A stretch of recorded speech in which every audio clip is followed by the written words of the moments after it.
ఓం శ్రీమాత్రే నమః. లలిత సహస్రనామంలో దాగి ఉన్న సైన్స్ ఏమిటి, ఆ శక్తి యొక్క గొప్పతనం ఏమిటో ఈ వీడియోలో తెలుసుకుందాం. అంతకంటే ముందుగా సబ్స్క్రైబ్ చేయండి. వీడియో నచ్చితే లైక్ చేయడం మర్చిపోకండి. ఇప్పుడు వివరంగా తెలుసుకుందాం. ఒక స్తోత్రం 1000 నామాలు, కాని వాటిలో దాగి ఉంది ఈ విశ్వం యొక్క మొత్తం రహస్యం. ఈరోజు మనం భక్తి వెనకాల ఉన్న ఒక అద్భుతమైన శాస్త్రాన్నే తెలుసుకోబోతున్నాం. మీకెప్పుడైనా అనిపించిందా, మనం చదివే లలితా సహస్రనామం కేవలం భక్తికి సంబంధించిన ఒక స్తోత్రం మాత్రమేనాని?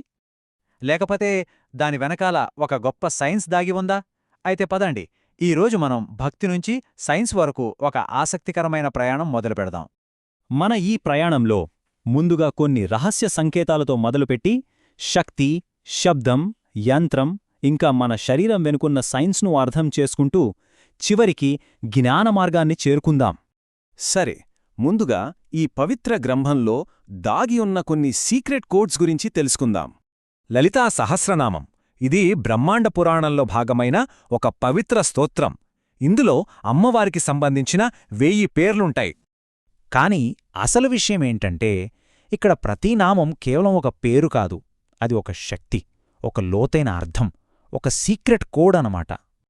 కొన్ని ఉదాహరణలు చూద్దామా? శ్రీమాత అంటే సృష్టికి మూలం, ఆరిజిన్ ఆఫ్ క్రియేషన్. చిదగ్నికుండ సంభూత అంటే చైతన్యమనే అగ్ని నుంచి పుట్టిన శక్తి. చూశారా, ఇవి కేవలం పదాలు కావు, విశ్వాన్ని వివరించే సంకేతాలు. ఓకే, ఇప్పుడు మనం శక్తి అంటే ఎనర్జీ, ఇంకా ఈ సృష్టికి మూలమేంటో కొంచెం లోతుగా చూద్దాం. మోడర్న్ సైన్స్ ఏం చెప్తోంది? ఈ యూనివర్స్ మొత్తం ఎనర్జీతో నిండి ఉంది అని. Law of conservation of energy అని ఒక ఫేమస్ రూల్ ఉంది కదా. దాని ప్రకారం శక్తిని మనం పుట్టించలేం, నాశనం చేయలేం, కేవలం ఒక రూపం నుంచి ఇంకో రూపంలోకి మార్చగలం. అద్భుతమేంటంటే, ఇదే కాన్సెప్ట్ మన గ్రంథాల్లో ఎప్పుడో చెప్పారు. దేవిని ఏమంటాం? శక్తి స్వరూపిణి.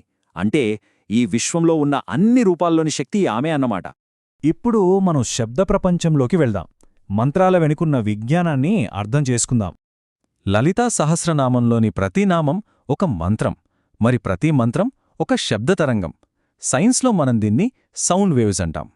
సింపుల్గా చెప్పాలంటే, మనం ఒక మంత్రాన్ని చదివినప్పుడు అది సౌండ్ వేవ్స్ను క్రియేట్ చేస్తుంది. ఈ వేవ్స్ మన శరీరంలో ప్రతిధ్వనిస్తాయి, అంటే ఒక రకమైన వైబ్రేషన్ వస్తుంది. ఈ వైబ్రేషన్ మన మెదడును, మన హృదయాన్ని నెమ్మదిగా శాంతపరుస్తుంది. సో ఇది ఏదో మ్యాజిక్ కాదు, అస్సలు మూఢనమ్మకం కాదు, ఇది ప్యూర్ సైన్స్. ఓకే, శబ్దం నుంచి ఇప్పుడు దృశ్యానికి వద్దాం. యంత్రం అంటే మన విశ్వం యొక్క బ్లూ ప్రింట్ గురించి మాట్లాడుకుందాం. లలితాదేవి శక్తిని సూచించడానికి ఒక అద్భుతమైన యంత్రముంది, అదే శ్రీచక్రం. కాని ఒక్క నిమిషం ఆగండి, ఇది మనం పూజలో ఉపయోగించే ఒక సింబల్ మాత్రమే కాదు. ఇది ఒక బ్రహ్మాండం మ్యాప్. అవును, మీరు విన్నది నిజమే, ఇది మన కాస్మోస్ యొక్క ఒక జామెట్రికల్ రీప్రజెంటేషన్. ఇందులో ఉన్న ప్రతి యాంగిల్, ప్రతి లైన్, ప్రతి ట్రయాంగిల్ ఈ యూనివర్స్ స్ట్రక్చర్ను సూచిస్తుంది. ఇది స్వచ్ఛమైన జామెట్రీ, సిమెట్రీ, ఇంకా ప్యాటర్న్స్ కలయిక. అంటే ఇది ప్యూర్ సైన్స్ అన్నమాట.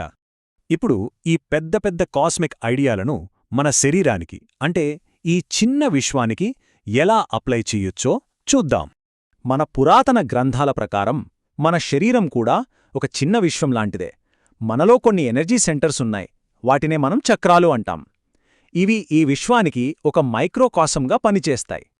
లలితా సహస్రనామం లాంటి మంత్రాలను చదవడం వల్ల మన శరీరంలో ఉన్న ఈ చక్రాలు యాక్టివేట్ అవుతాయి. ఇది మన ఎనర్జీ లెవెల్స్ను, కాన్సంట్రేషన్ను, ఇంకా మైండ్ క్లారిటీని ఇంప్రూవ్ చేస్తుంది. ఫైనల్గా ఈ ఆధ్యాత్మిక మరియు శాస్త్రీయ ఆలోచనలను కలిపి ఒక ముగింపుకు వద్దాం. సైన్సు ఎలా జరుగుతుంది అని ప్రశ్నిస్తుంది, ఆధ్యాత్మికత ఎందుకు జరుగుతుంది అని అడుగుతుంది. నిజానికి ఈ రెండు వేర్వేరు దారులు కాదు, అవి ఒకే నిజం యొక్క రెండు పార్శ్వాలు.